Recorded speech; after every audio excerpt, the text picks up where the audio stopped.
Yes, and this morning we're talking about a lively weekend at the box office. Thanks to this Hollywood power couple. I saw an article today, the first couple of the box office. Yeah, well, this is incredible.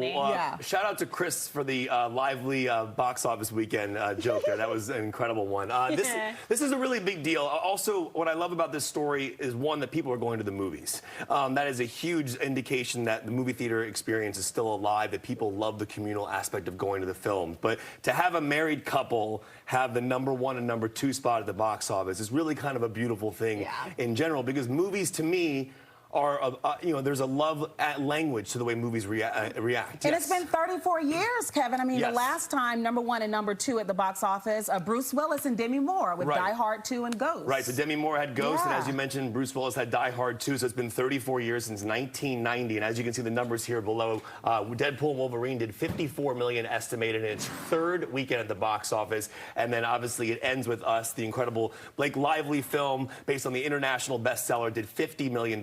You're seeing footage of Deadpool and Wolverine here because this movie is a juggernaut, no pun intended. It's crossed $1 billion now at the box office to become the #2 highest grossing R-rated worldwide film of all time. And then it ends with Us, a huge worldwide success as well. And obviously this book means a lot to a lot of people. It deals with a lot of heavy subject matter. A lot of audiences are walking out and having big conversations about the thematics of it. I love Blake Lively because I think the choices she makes as an actress are really wonderful. If you haven't seen a movie called The Age of Adeline, it's my favorite movie she's ever done. But I really think that both Ryan and Blake are just two powerhouses in the industry, and I'm just happy to see their success. Like, generally speaking, as audience members, it just makes me happy to see the success. So going back to Deadpool Wolverine real quick, that movie has now crossed $1 billion.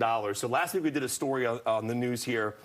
It became the highest grossing R-rated film of all time domestically, and that passed The Passion of the Christ, which held that record for over 20 years. The record now is it's now the #2 worldwide R-rated grossing film of all time, about to pass Joker. I think it's like about $70 million or so away from passing Joker. It passed Oppenheimer this weekend. So Ryan Reynolds is now going to have the highest grossing R-rated film of all time domestically and worldwide. Wow, that's really impressive. Massive. So speaking of that, I did an epic conversation with Ryan Reynolds and Hugh Jackman and Sean Levy, the director of Deadpool and Wolverine. It was an 18-minute conversation covering a lot of thematics in the film. The full version's on fox5dc.com.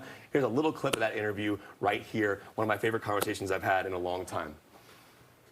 When you posted the behind-the-scenes photo of the director's chairs on the set, it's Wade Wilson and Logan, not Deadpool and Wolverine. I know the obvious distinction is, the mask and the suit and things like that, but I do believe that there is an emotional difference between who Logan is and who Wolverine is and who Wade is and who Deadpool is. So I wanted to ask each of you, what is that line? We should form a Kevin McCarthy fan club. I mean, right here. Can we be charter members? Yeah. Charter members. Be like a college? Yeah. The McCarthy College? Yeah. I really do. I think it's a good question. I think there is a difference, between it. I feel like that's us as well, right? Like, we, in front of the camera, we are, even as we're promoting this movie, right? It's years of it, feud, joking, all that kind of stuff. Together, though, I feel like that the mask is off, right? And we're actually incredibly emotional when we're talking about things that are generally, Sean, all of us, we all live near each other. We go on these long walks where we're like, kind of, talking about what really matters in our lives. Very few jokes, not really any, and it's I think everyone feels like, right, there's who you are and there's the person we present to the world. And it defends our truer self. It masks, pun intended, our truest self. And really the beauty of this is we got to make it with friends with whom we can be our truer selves. And we don't need those coping mechanisms like humor, which Deadpool uses to deflect, which I, of course, use to deflect, unmitigated, unblinking, terrifying rage with Hugh. And like, eccentric, beautifully dressed, impeccably coiffed Sean. I saw you on Fallon, man. I was rooting for you. It's just like Ugg boots, and I'm like, and nothing else. You're like, buddy, you gotta wear something other than the Ugg boots. Wow, really, even my own wife would not want the sight of that. And then the full body Ugg boot. Like, where do you find that? Like, full onesie. Like, I don't even know where it zips up. Where does it end? Where does it begin? Kevin, what was your question? What was your next question? question, Kevin? Well, by the way, that question goes very much to the heart of what the movie's about. Yeah, the Wolverine versus Logan. What's the difference? Well, I've always seen, I think one of the reasons I love him so much, even in the first one, I remember ad-libbing a whole thing about making fun of everyone's names, Cyclops and Storm, and what do they call you, Wheels? I just remember thinking, he's the guy who hates a label, hates a position, hates a title, even Or a team.